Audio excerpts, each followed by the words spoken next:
people are complex and they have complex needs, and we ultimately need to be addressing these needs much earlier in their care rather than waiting for all these other interventions have failed. Addressing the complexity is one thing, but at least if we can acknowledge it and understand that these people have more complex needs, then we can maybe prevent this cycle of just trying to make the patient fit whatever skill set that we have. It's important, particularly for younger clinicians that might be listening, is that none of us, regardless of how anybody might come across, particularly on social media, helps everybody. My problem with the terminologies we use is, psychologically informed therapy. Is it ever just psychologically informed? We talk about mind-body dualism, but yes, when it comes to how we conceptualize our treatments, we kind of instill that belief. If someone goes for a walk for the purpose of, they might say, I go for a walk to clear my head. Is that psychologically informed therapy?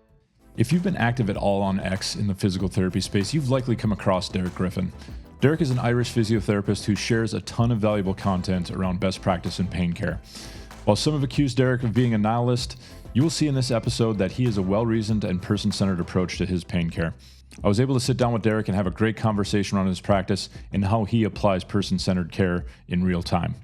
In this episode, you're going to learn Derek's journey to persistent pain care, how you can handle the transition from university training to the complexity of pain you see in clinic, how to introduce the complexity of pain to patients, the necessity of good pain care early, the use of story to help patients understand complex topics around pain, the power of experiential learning versus pain lectures in your practice, and finally, what skill sets do you need to develop to succeed in pain care? The episode is chock full of value, and I hope you enjoy it. On to the episode. This is the Modern Pain Podcast with Mark Cardula. Welcome to the podcast, Derek. Thanks very much for having me, Mark. Much appreciated. I'd love to hear a little bit about your journey, Derek. I know, seeing your bios and things, you're obviously well established yourself in the pain rehab sphere, but can you share your journey for folks in the audience?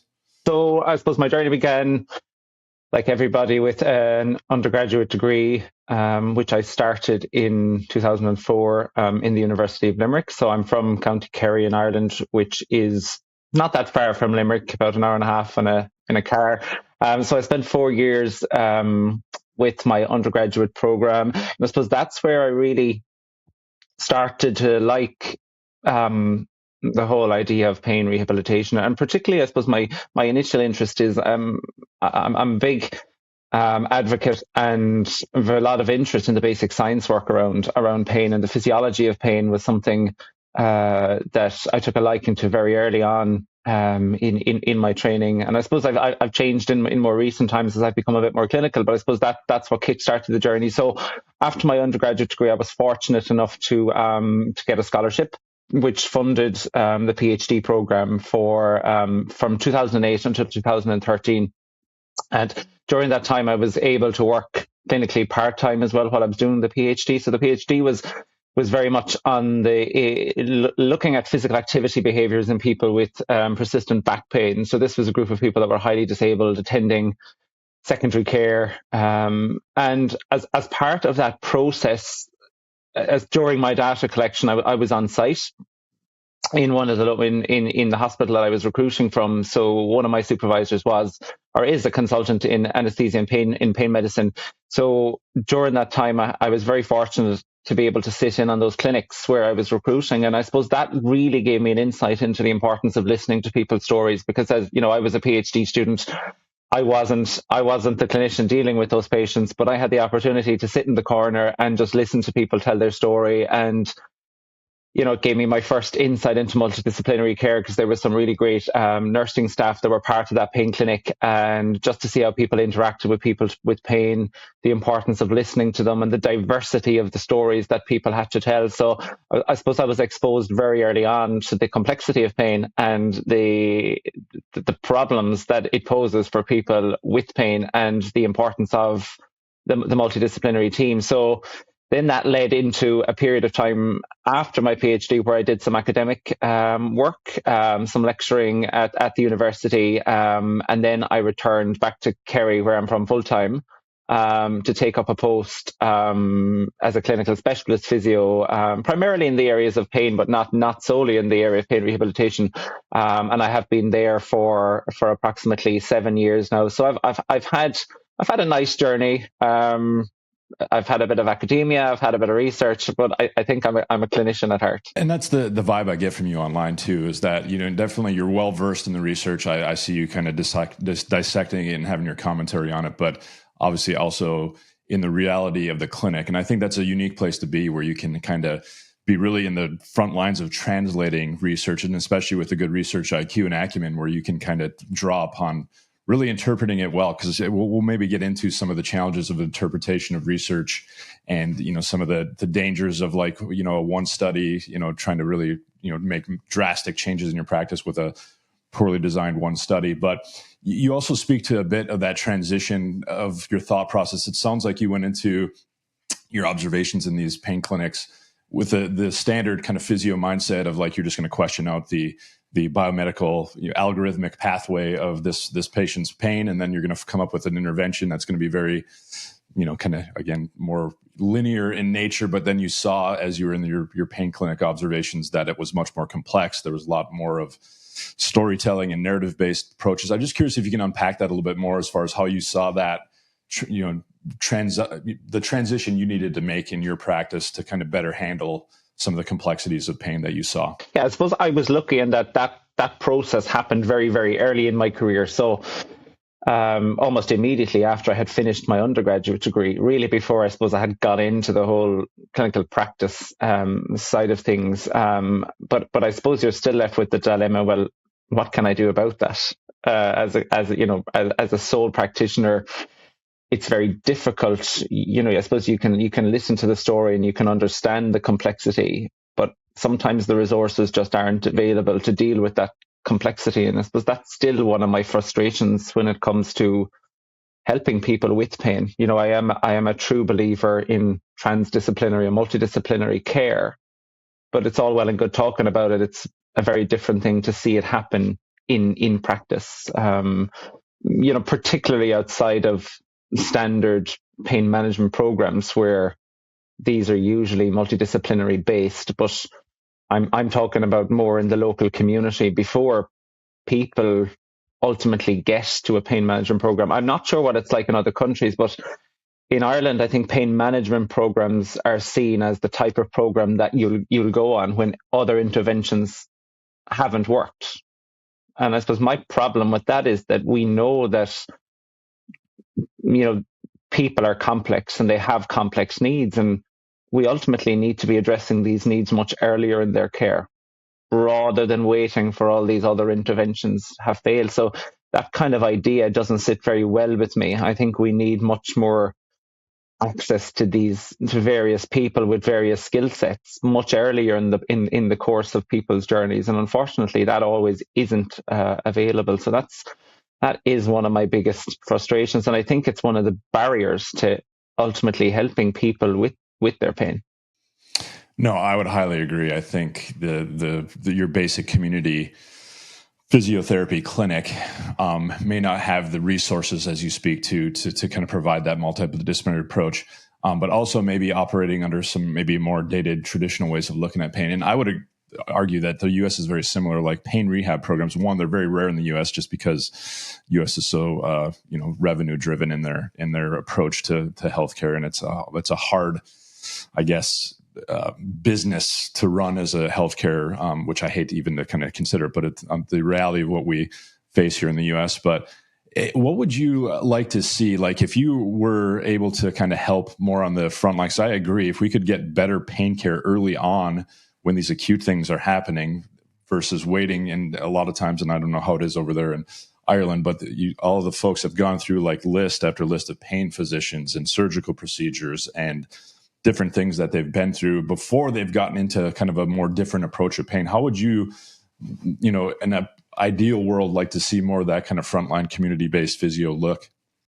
Yeah, I suppose that's a really interesting question, Mark. I suppose one of the things that I think we probably need to do more of now, it's a very difficult thing to tackle, and I totally get that, is we're as clinicians, I suppose we tend to wait to see people until they have the problem.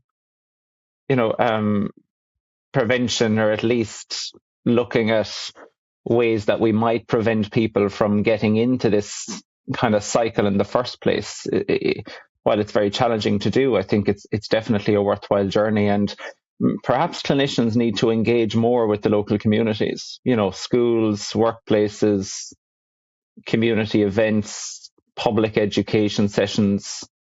The problem is once people start the journey, you have no control over what type of treatment that they have before they get to see you.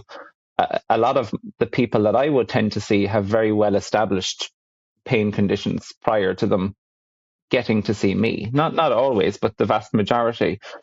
And it is always more difficult to reverse that than to see these people much earlier in their journey. And how do we get clinicians across various disciplines singing from the same hymn sheet, so to speak? And that has to start with public health, but also how individuals are trained. So, whether we're talking physiotherapy, medicine, or the various other healthcare programs at university level, how we better equip clinicians to address the complexity, or at least acknowledge the complexity. Addressing the complexity is one thing, but at least if we can acknowledge it and understand that these people have more complex needs, then we can maybe prevent this cycle of just trying to make the patient fit whatever skill set that we have. And that's always a particular danger. So I would like to see a little bit more prevention work, a little bit more work around education, whether that's on the role of lifestyle, but just some of the basic concepts that we now know about pain, that pain is influenced by many more factors than tissue injury and damage, and that it's not always a good measure of injury or damage, or it's not always a sign of danger or threat, and that there's various other things like their lifestyle, their general health, their sleep patterns, etc., that can really have a bearing and shape someone's trajectory. You might be familiar with that really nice paper that was published last year in Nature, where they looked at, I think it was the biobank data from the UK. So they had a very high sample size, and they followed these people up over, I think it was maybe close to 9 years. I can't be sure on the exact figure, but the factors that predicted pain were things like sleep problems, anxiety, all of these things. So when you look at clinical practice for pain, how much of these factors are taken into account and addressed? We hear a lot about the pendulum has swung too far towards the psychosocial, but I just don't see that, Mark. I don't see that happening in clinical practice. We have more MRIs than ever. We have more interventions than ever. It's just not the reality. It might be on social media, but it's not what people with pain are experiencing, and definitely not what I see in my practice. You bring up a good point, and this kind of utopian world that sometimes exists on social media, where people feel like just because there's a lot of discussions around psychosocial and the biopsychosocial model, and that we should be doing all these things, that somehow that means we've arrived with it. Yet you look at the reality of what we see, especially when you're working with patients in persistent pain, and you see the laundry list of imaging studies and interventional things they've had done, and all the things that maybe go against our best practice when we consider biopsychosocial practice. I'm wondering where you think the barrier is to some clinicians making that transition. I've admitted on this podcast, I was very entrenched in the manual therapy world, and that kind of became more of a threatening almost to my identity, and it becomes unstable when you're like so identified with this kind of, I guess, peripheralist biomedical approach that is your way of making sense of this complexity that you make, even though it's obviously grounded in not the best theory and a little bit significantly reductionist. But what do you see as the barriers to clinicians kind of really truly embracing this biopsychosocial model? And maybe did you see any that you faced yourself as you you were fortunate, as you said, you came out right away and saw the necessity of it. But sometimes even from like uni to seeing it, where like uni gives us that very algorithmic biomedical view of things. And then, but I'm wondering what your thoughts are on that kind of challenges to make that transition for folks. Yeah, and I do totally acknowledge that, and still for me till this day, I think it's important, particularly for younger clinicians that might be listening, is that none of us, regardless of how anybody might come across, particularly on social media, helps everybody. There are patients, unfortunately, that that don't do so well. In addition to the ones that do very well, and the ones that do very well are usually make the case studies. But the ones that don't do so well, we often don't hear about. So that's the first thing I would say, is that we absolutely don't have all the answers. So the biopsychosocial model is a framework which will guide my practice, but there are people that don't respond, and that may be because the intervention that we're offering them isn't what they need, or can be lots of reasons. But we don't have the solution for people with pain just yet. But I suppose one of the biggest barriers is that people feel that often these factors are outside either their scope of practice or what they've been trained to deliver. So when we talk about things like people's mood or people's sleep, or various things like that, clinicians may not feel that they're equipped or have the knowledge to address those. So what inevitably happens is we default back to the skill set that we have. The problem with that is that we can often make the patients fit whatever model of care we can provide, rather than trying to provide the model of care that the patient absolutely needs. So we're all biased. It's human nature to do that. And that's where, at university level, going back to my point earlier, is that we have to be teaching these skills. We hear a lot now about psychologically informed practice. It's not a new phenomenon. When we go back to pain researchers like Michael Sullivan from McGill University and all his work on catastrophizing and all of that, and he's been delivering courses for a long time, equipping physios and other healthcare professionals with skill sets around these concepts.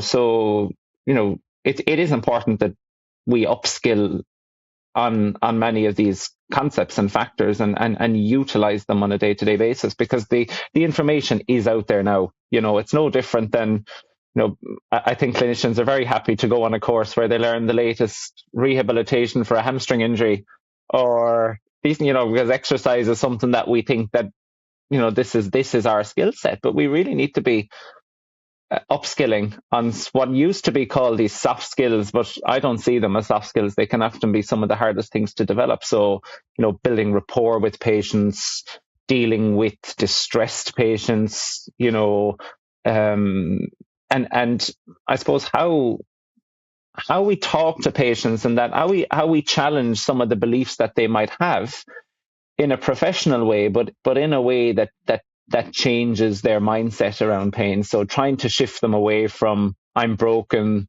there's something wrong inside my body that's causing this pain. Changing them from that model to, yes, the tissue matters, but there's all of these other factors like sleep, diet, exercise levels, stress management, whatever. And while all of these are not always modifiable, we know that they are modifiable.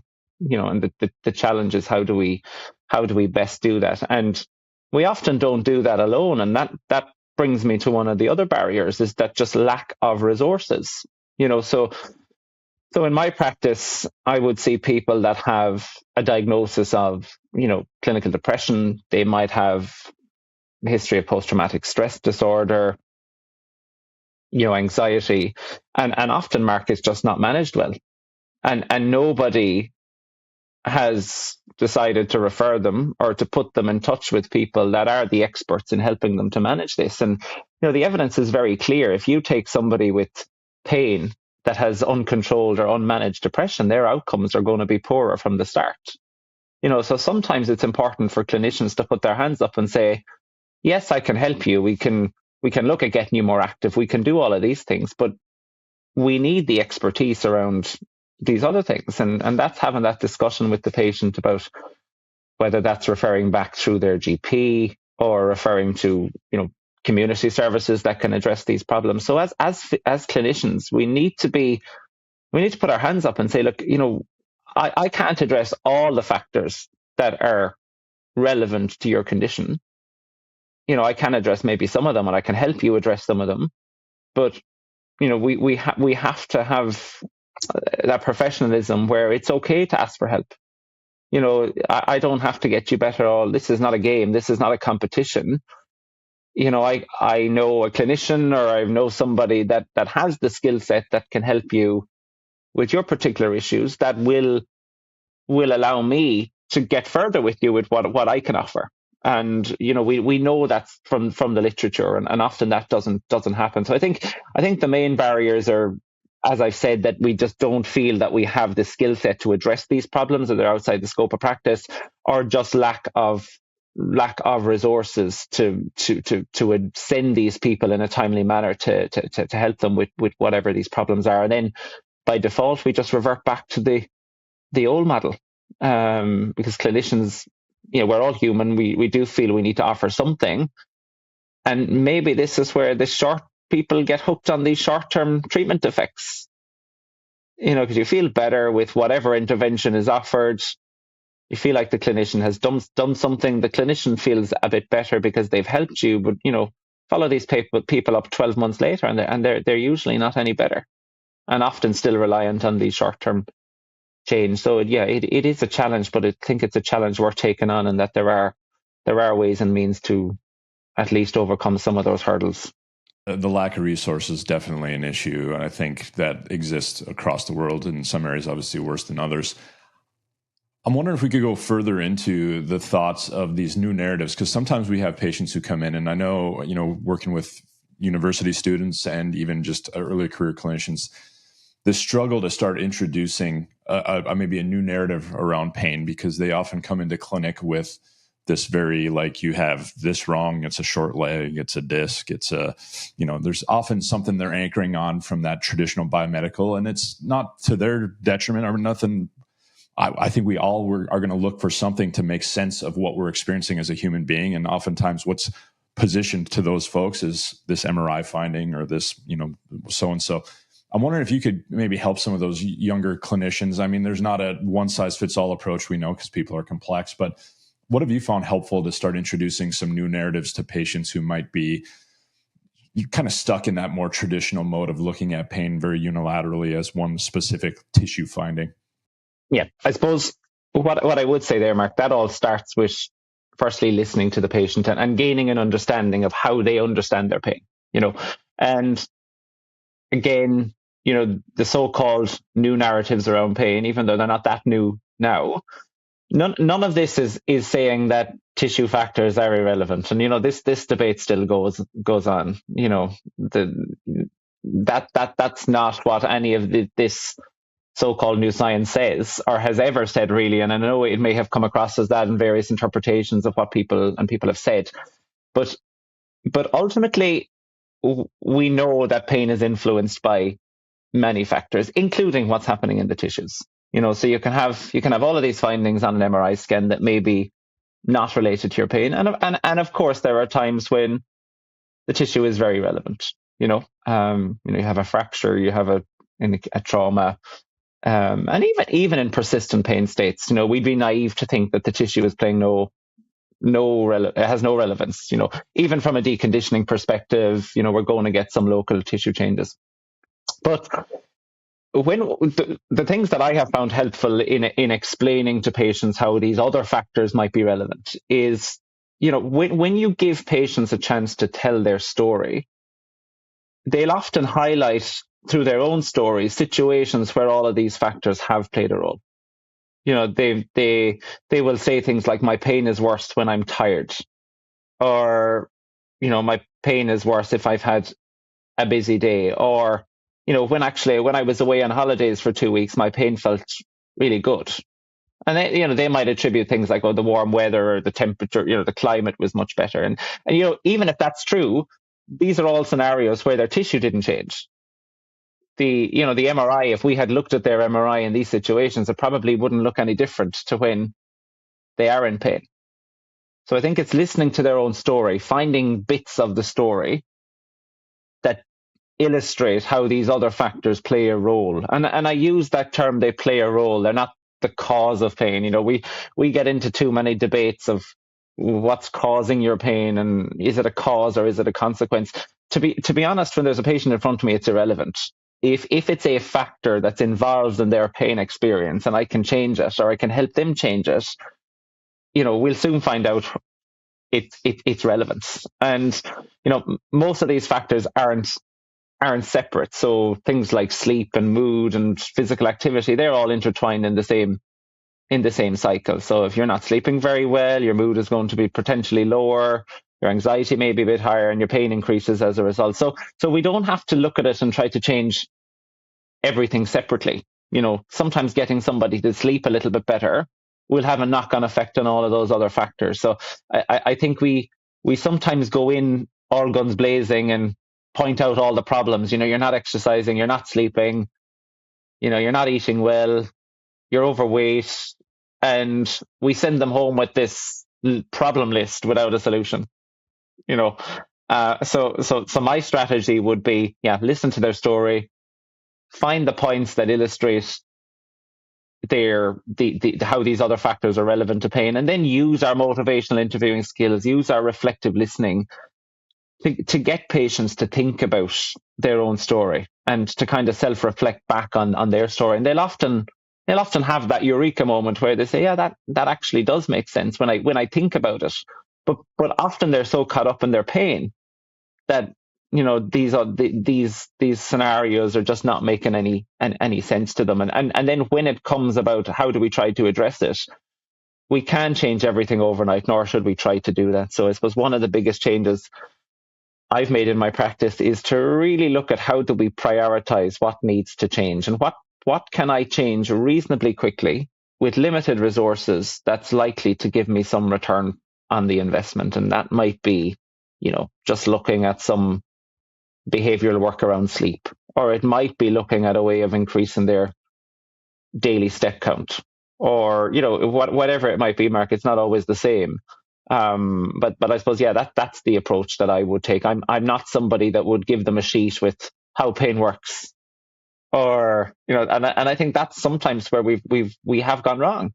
We've given them this lecture on pain is not a measure of damage, and that can come across as very dismissive to somebody that has had pain for a long time. And just I suppose as a quick anecdote to that, there was a few years ago, I can't remember how long ago exactly, we did, you might remember it, there was a piece in one of the national newspapers, 10 things to know about pain or something like that. And, it was very like 10 points, but I suppose it made perfect sense to us as clinicians.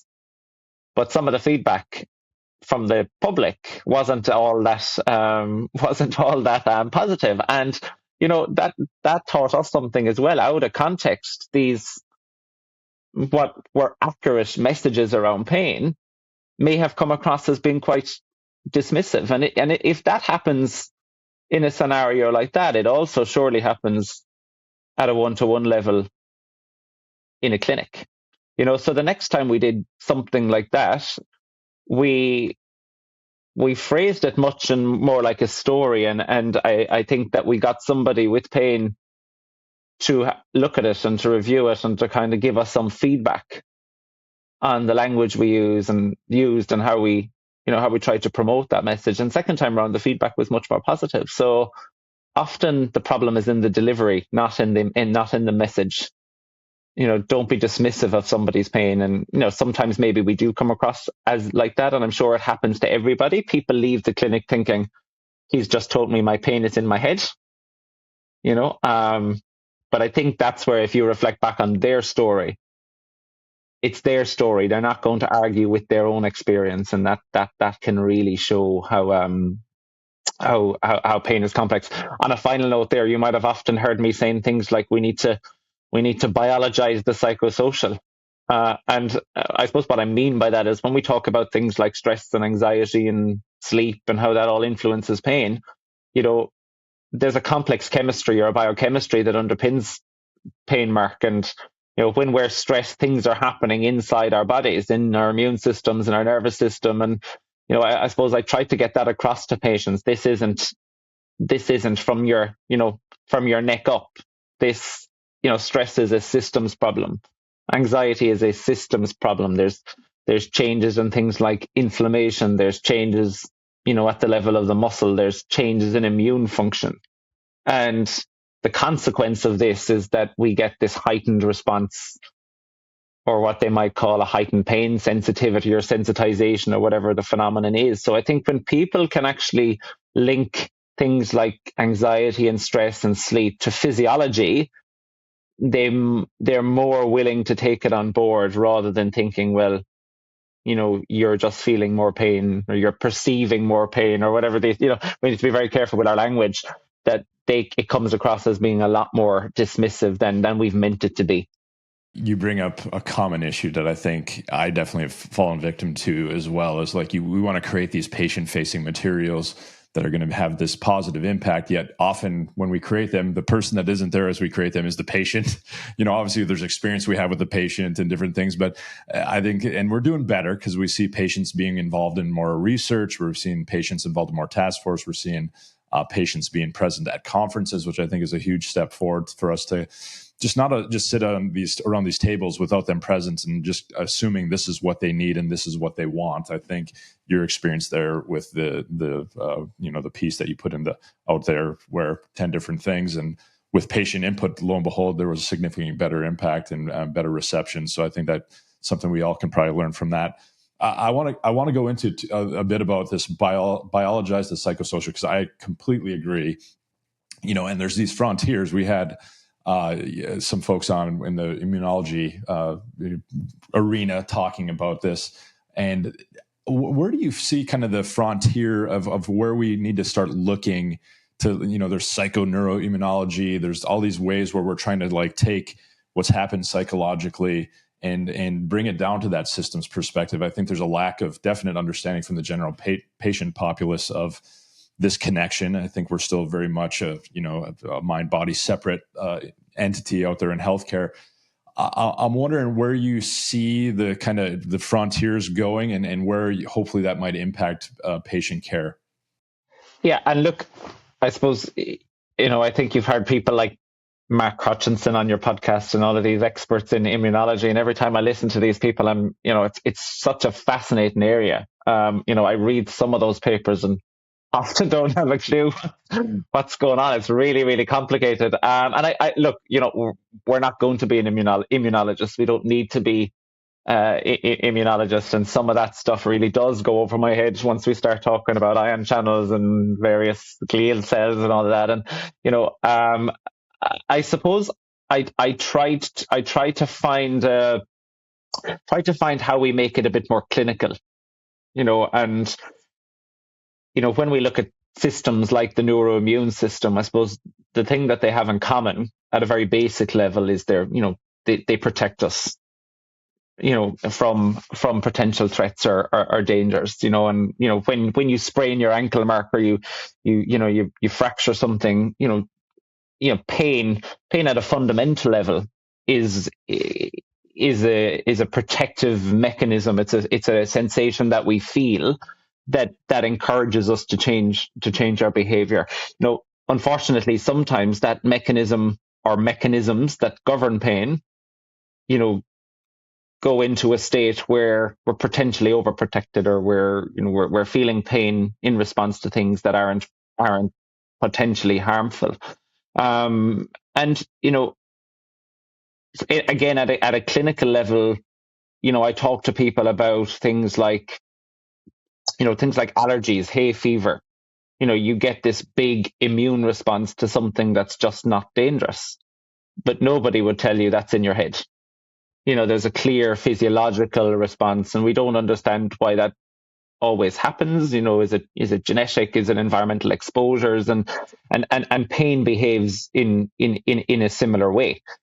So at a clinical level, I don't get down to discussions around immune cells, and I'll be very superficial. And if the immunologist heard me talking, they'd probably pull me up on some of my inaccuracies of the things I say, and I'm okay with that. And I think we can sacrifice a little bit of the full accuracy to get the meaning or that message across to people, that you have these systems that are there to help us, but in some situations they do too good of a job. They're not damaged, they're not broken, their set point has been increased due to various things, whether things that we're doing, and then we have this big body of research that shows us things that happen early in our life, life events, stressful life events particularly, traumas, that can change the set point, particularly if it happens in a very early age. So someone's journey through pain is probably shaped or at least modified by what's happened before they develop pain or before they've had that incident that triggered their pain. So it's a kind of a very lifelong perspective. So, I wouldn't get bogged down about the real complex physiology of the immune system, for example, or even the neuroimmune system, as we're now hearing about, because it's just, it is extremely complex, Mark, and unless that's something you've a burning desire to understand a little bit more. And there are clinicians, including physios, that have a really deep knowledge of that, and that's fascinating. You might be familiar with some of the recent work on fibromyalgia. It looks like that, at least for a subgroup of people with fibromyalgia, that there may be an autoimmune etiology, and this is fascinating. And I think as clinicians, we need to champion the basic science work as well. We're not basic scientists. Again, I read these papers at a very superficial level and kind of have a superficial knowledge of what they're referring to. And, perhaps in a number of years, we will have better pharmacological management of many of these conditions. And, if we do, and we can be more targeted and more specific, in addition to these other strategies that we've already spoken about, psychologically informed practice, exercise, whatever else, this has to be a good thing. So I think we have too many debates around, well, exercise is great because it's not medication, or, but we have to acknowledge that our interventions are limited, and, the effect sizes aren't great. They're okay. And we're starting to see some recent papers which are showing more promise. The Restore trial on CFT, some of the work out of, the other work out of the Australian group that did the graded motor imagery or the sensory motor retraining. The Lancet paper, I can't remember the exact name of the intervention, and these other types of treatments that are showing more promise. But, there's no doubt about it that we need better treatments for people with pain. And if this new emerging evidence around the neuroimmunology or the psychoneuroimmunology, we know all of this is caught up in the same context, then that has to be a good thing. We're probably a few years away from seeing how this will translate to clinical practice, but we at least have to have the hope that this will ultimately improve patient care, which is fascinating. Psychoimmunology and these fields, I would agree. When I read the papers, I sometimes get a headache just from the complexity of those things. And I'm with you on when we start getting into glial cells and different complex immunology topics. But it sounds like you, and it's similar to how I approach it too, is, well, how do I bring that to a story that makes sense for a person in front of me? And I think allergies and hay fever being a good one. I'll often talk about the flu as when your immune system's kicked up and how everything hurts and is sensitive when you do that. Is that kind of your approach generally in clinic, is to try to take these complex topics and kind of bring a story that makes sense with the patient's context in mind? Absolutely. And I think, the flu is an example about where a lot of people can relate to. It's a classic example of where you can have this widespread muscle ache, but people can understand that this isn't damage. But my system, because I have, there's a virus, the protective devices or mechanisms or whatever you want to call them kick in, and a side effect of that reaction is pain. And if people can understand that, that pain is clearly real. It's we all know how it feels. It feels terrible. And, these are really good examples because, what else do we feel when we have the flu? We feel tired, we feel under the weather, our mood decreases. And we can start to then talk about, well, how your immune system governs mood, and it governs sleep, and it governs pain to a certain extent. So, isn't this not a coincidence that we have all of these factors in your presentation? And they can, and I think that's where the motivational interviewing is really important. Getting people to reflect, Mark, on their own stories. People are experts in their own problem. And I tell most of my patients that, you're the expert in your pain problem. My role here is to discuss your story with you and kind of highlight bits of that story that can help us going forward. Like, what can we learn from your experience as to what factors are influencing your pain? While there's a lot of commonalities across people's stories, everyone is really an individual. And if you truly listen and reflect back in a way that's truly reflective, that gives them a sense that you've listened to them, that you've understood them, that you understand their needs and goals and desires and frustrations, and get them to truly reflect on their own story, they'll often come to the realization, like, I understand that these other things going on in my life have a bearing on my pain. And you haven't said to them anything about how pain is an output of the brain, or any of this stuff. You don't need to do that. Well, that's my perspective on it. My focus is just to shift them away from thinking this tissue needs to be fixed and I have pain because this tissue hasn't been fixed. And I think if we can do that in a more meaningful way, I don't think we need to get really into the neurophysiology or the neuroimmunology of what governs our sensations and feelings, because I don't fully understand that either. And if I don't fully understand it, it kind of makes little sense that I'm expecting a patient to fully understand that. I think the basic science work is fascinating. It can, we need to make sense of it clinically in a kind of a story type way, as you mentioned. And I can see this potentially leading to better interventions, you would assume, from a pharmacological perspective. And we're now seeing work where even from, you would love to look at, say, people that have gone through a cognitive functional therapy type intervention, and how that changes the immunology and all of these other things. And perhaps in the research will go that way, where we can have kind of lab-based measures in addition to clinical-based measures, and get a bit better understanding of the mechanisms at play. But at a clinical level, I don't think we need to delve too much into the physiology side of things. You bring up some good points about, and I think this is probably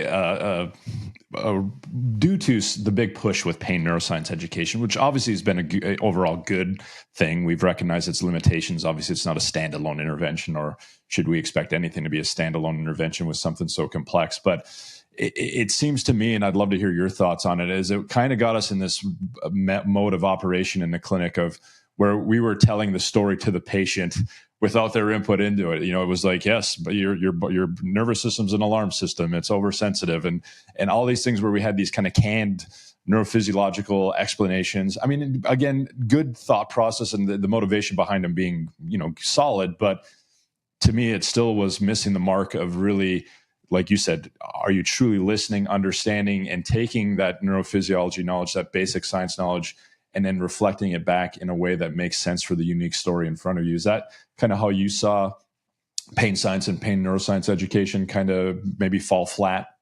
Yeah, I think, look, I'll give you a different example, Mark. When it comes to exercise, so if a clinician is talking about, and we do this all the time, we tell people about the benefits of exercise. We tell people about the general benefits of exercise, or, when someone has an Achilles tendinopathy, we tell them the importance of, loading the calf or strengthening the calf. We don't get down to the point where we're telling them, that this is doing something to the tenocytes, or this is having an effect on the, we don't get into that nitty gritty of why it's having an effect. We tell them that things like that, that this strength work will make the tendon stiffer. It'll make it more elastic.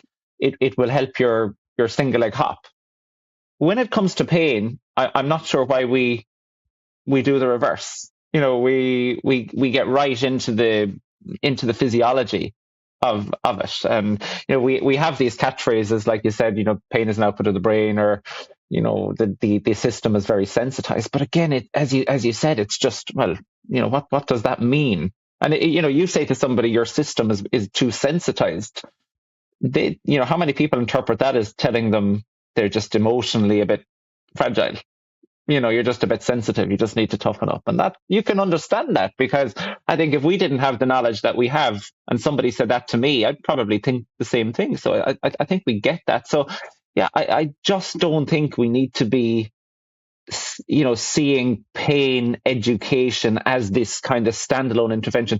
I think what people forget is that from a research perspective, we have to kind of conceptualize it in a more formal way we have to standardize it in order to test it in a trial.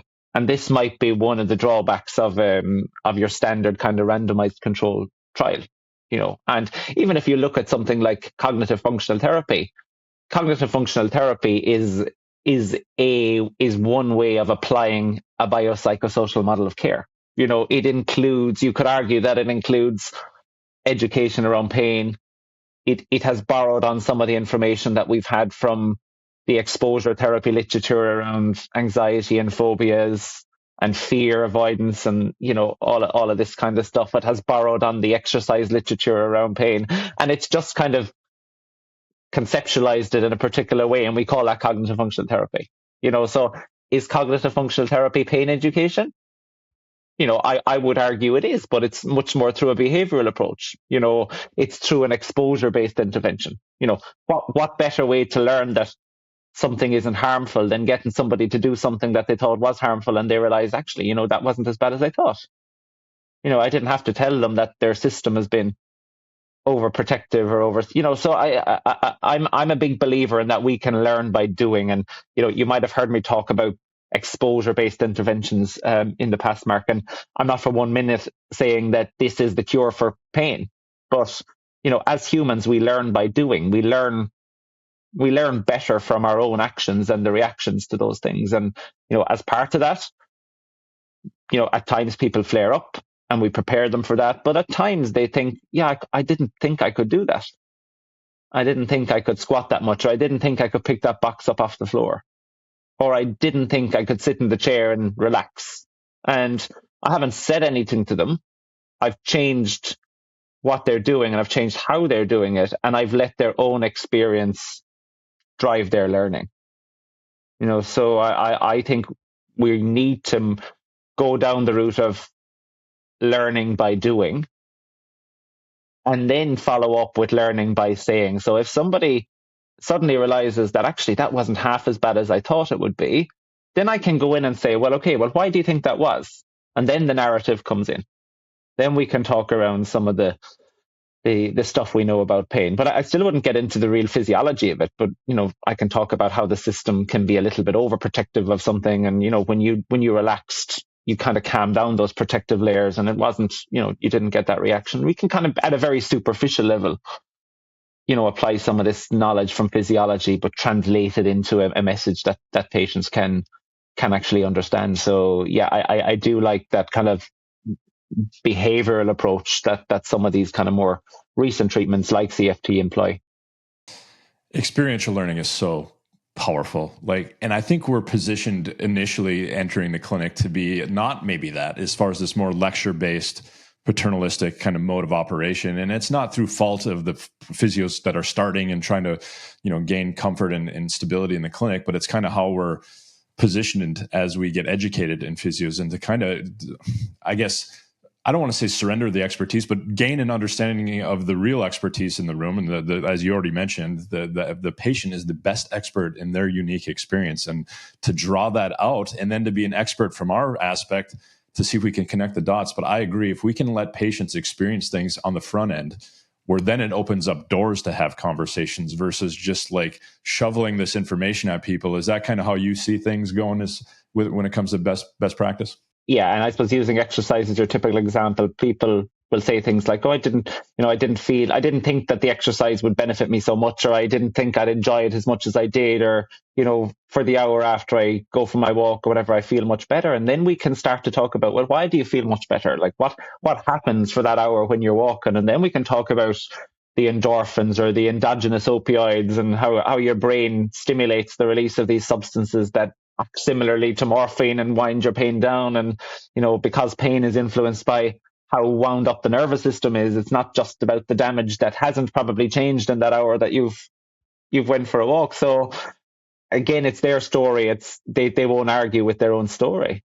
And we can put the science on top of that gives them an understanding of why that is. And I think as professionals, we probably do need to do that. We get them on board a little bit more if people understand, well, why did that happen? And they have some understanding, at least superficial understanding of that. So yeah, I think that's incredibly important. I think experiential learning is by far more powerful than anything we can say.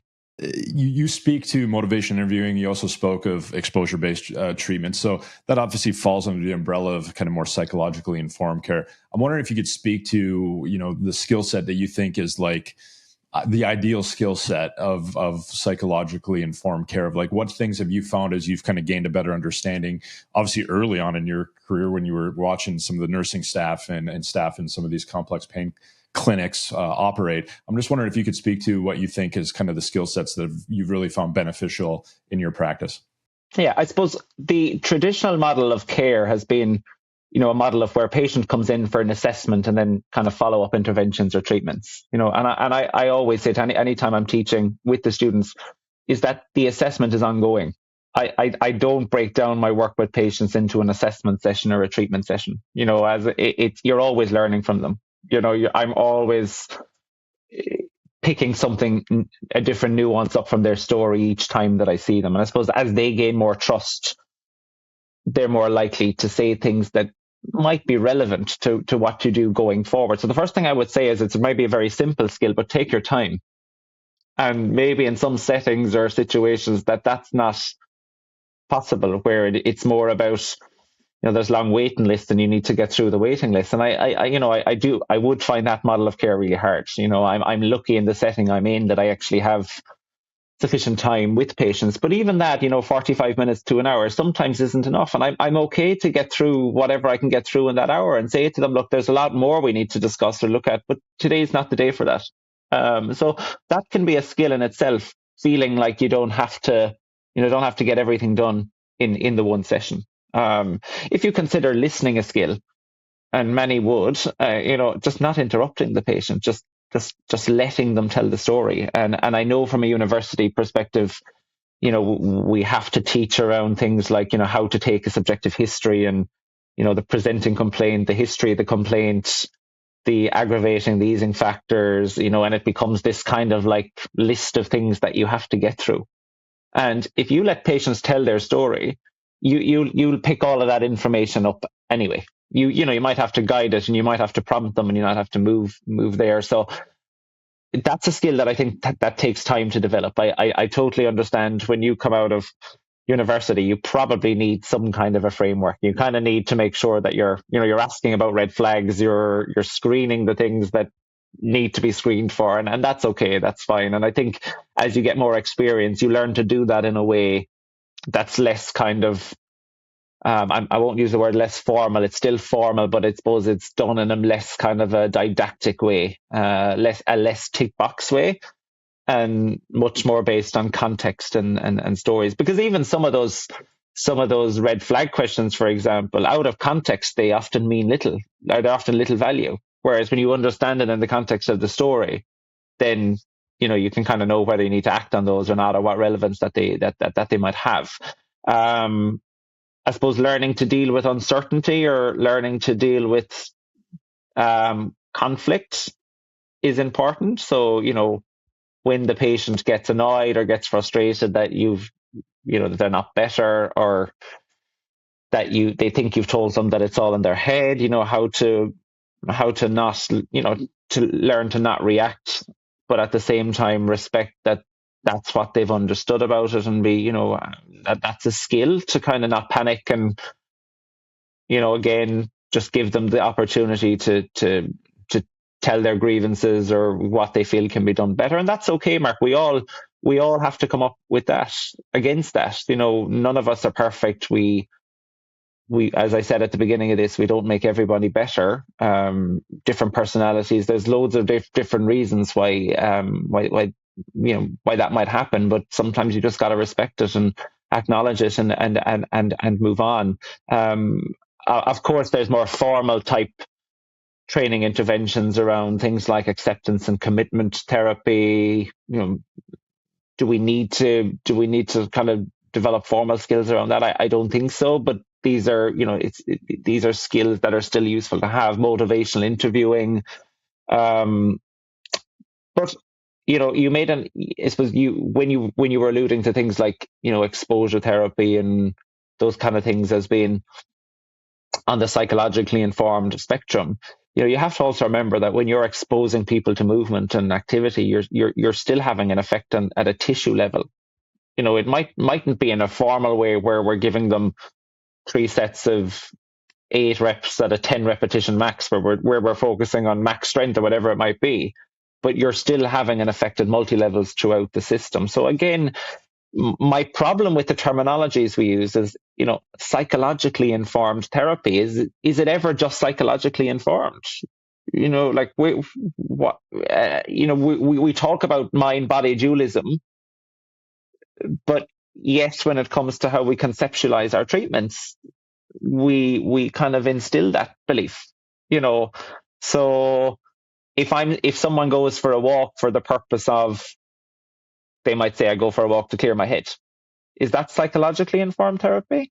Or is it just movement that that we're acknowledging that this has effects at multiple levels?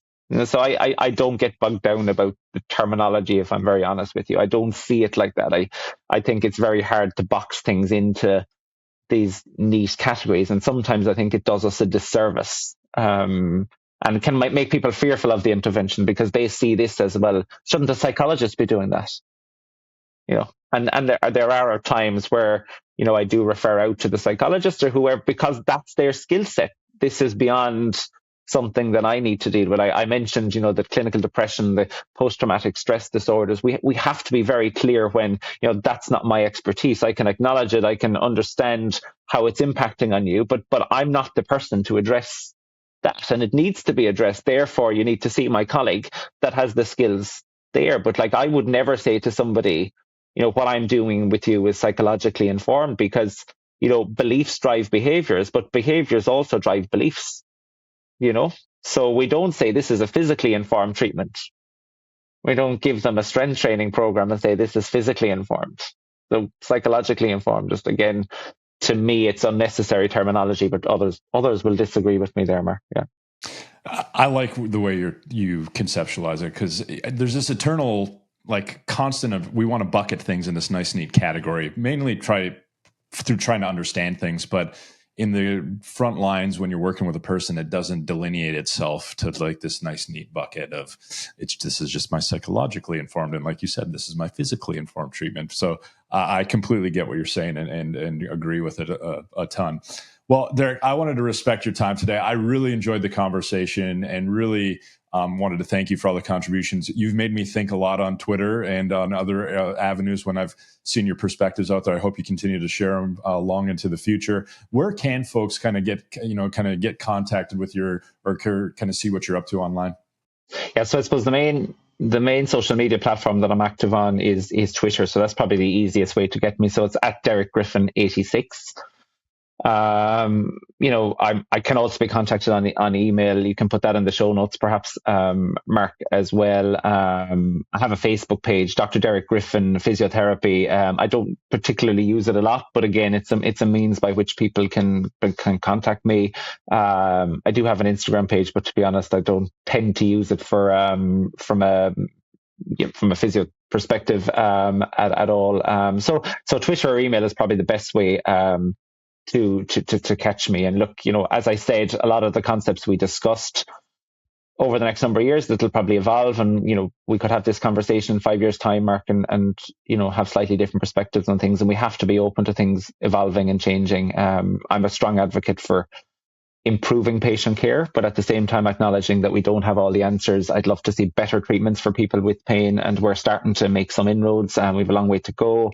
And people will disagree with things that we say, and that's okay too.